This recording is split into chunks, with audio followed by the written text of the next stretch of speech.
Right, Shalom. First and foremost, I want to give all praise, honor, and glory unto Yahweh. Bahashem Yahweh Shai, Bahashem Rahakodash. Double honors unto our apostles and elders of Great Millstone that rule well. Much peace and blessings to all you sons of Akim out there that's pushing this 100% truth with all sincerity, faith, and with charity. This is your brother Osh from the Great Millstone Miami Camp, coming back with another lesson through the spirit and power of Yahweh Bahashem Yahweh Shai. This is going to be a pre-camp spiritual talk, something quick, old and it's edifying.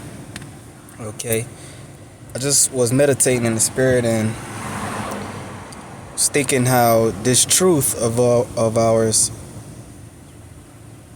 is not supposed to have any fleshly appeal to it.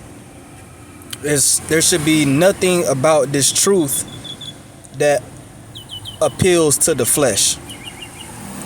No Israelite, no person from the lineage of Abraham, Isaac, and Jacob, which is so-called Negroes, Latinos, Native Americans, as well as the speckled birds scattered abroad amongst the other nations, looking like the other nations. There's nothing that should draw them to this truth that appeals to their flesh. Nothing at all. This shouldn't. And when you look at these other camps, predominantly their whole ministry is appealing to the flesh. Okay, just take IUIC for example. With the purple, the alluring purple, the scriptures speak about that. Yahweh Shai spoke about a man in purple raiment, right, or gay apparel, roughly paraphrasing. Right? When Yahweh Shai was on the cross, or right before he was on the cross, the scriptures say they put a purple garment on him and mocked him. And when they put those crown of thorns on his head, because kings wear purple. Purple has a vibration that's very alluring. It's very attractive. And it's supposed to be that way. Right? So IUIC taking the purple and the gold, which is another alluring color. That's like the two top alluring colors, really, that purple and gold. And that's not by mistake that they use those colors. That's to draw people in, which is carnal. It's fleshly. Okay, if you understand anything about psychology, the way the brain works, the way people react to certain colors, and they give off certain emotions, certain vibrations, then you know, as crafty as Bishop Nathaniel is, that's certainly a part of why they chose those colors. Okay. Also, even with ISUPK, they wearing all black.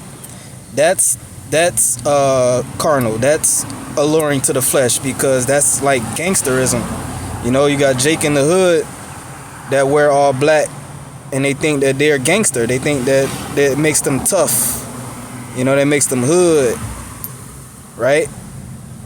And then they got the spikes on the armbands, the boots, the shades. The whole get up is to promote that spirit of, that's why they got these people calling us the militant Hebrew Israelite, black radical, all that, because of shit like that. And don't even start with Sakari bringing guns to camp and wearing a lot of camouflage, right? Wearing a lot of military type attire. Got on vests, got on of course the camouflage again, which is we know what that's about. They be dressed like they going to war, and Jake in the world will see that, gravitate towards that, because it's cool. That's appealing to the flesh. Another thing, with IUIC, they have the women up in there. Of course, you don't even got to get started on how that's fleshly appealing, right? But when you look at Great Millstone, there's nothing really fleshly about our appearance that would make someone draw towards us due to our appearance. If anything, it's going to push people away, because we look rough, right? First of all, we're keeping the laws, so we not getting lineups, right? We're not shaving our beards. We wear rough garments. A lot of our garments is handmade from a brother's wife or a brother himself, you know. Sackcloth, as the scriptures say a prophet's supposed to wear, which the purpose of the sackcloth is to you're supposed to look rough.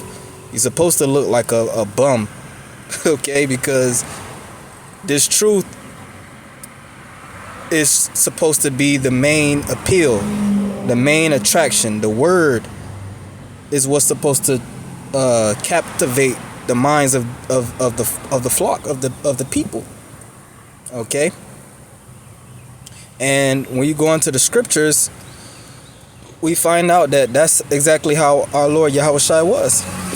And I'm not going to get too many scriptures. I'm just going to read this and close it out. This is Isaiah 53:1, going into Yahushua.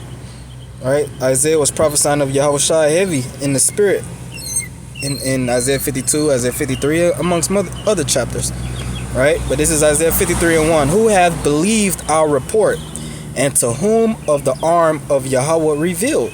Who's the arm of Yahweh? Yahushua, his right hand. So, showing you right there that Yahushua is not going to be revealed to everyone.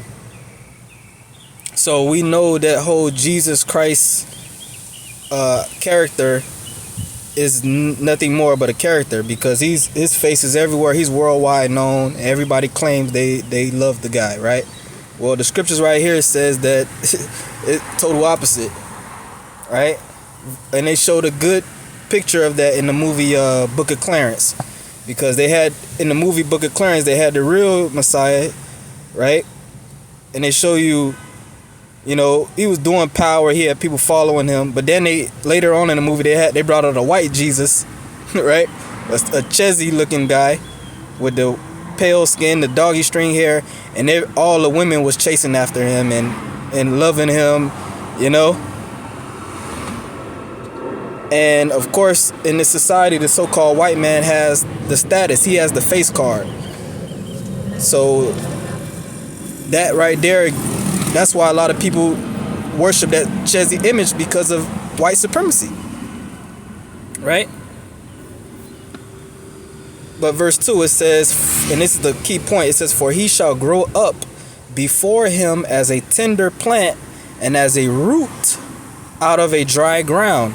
He hath no form nor comeliness, and when we shall see him, there is no beauty that we should desire him. Okay, so let's get that. Let's break it down better. I got it in the NLT, and it goes a little better for this verse. Okay, here we go. This is the NLT for Isaiah 53:2. It says, my servant, which is Yahushua, grew up in Yahweh's presence like a tender green shoot. Right? They tell you can read about Yahushua at 12 years old in the synagogues teaching the rabbis, and the rabbis being astounded by Yahushua's teaching at 12 years old. Right? It says like a root in dry ground, and this is the key point. There was nothing beautiful or majestic about his appearance, nothing to attract us to him. Okay, and the Lord Yahweh did that on purpose. He made Yahushua on purpose. When you read about King Saul, it tells you that King Saul was the tallest man in Israel. So the people, that was a fleshly appeal. Like these women, they always talk about they want a guy that's 6 foot. You got to be 6 feet over to talk to me. Well, Yahushua was average dude. He was an average Jake. He wasn't super tall, right? He wasn't super jacked with all the muscle. You know, he wasn't the most handsome man. He was just a regular. If you looked at him, if you just looked at him, you would be thinking he was just a regular Jake. And the Most High set it up that way so that the only people that would be gravitated towards him are people that are really interested and concerned with the truth, the words that he was speaking. the doctrine. Okay? And that's the same thing you have here at Great Millstone. So you look at all the camps, which camp has no fleshly appeal? They don't look like they got money. They don't look like, all stars. They just look like regular dudes, bums, if you will. Right? So that's just something I wanted to put out there through the Spirit.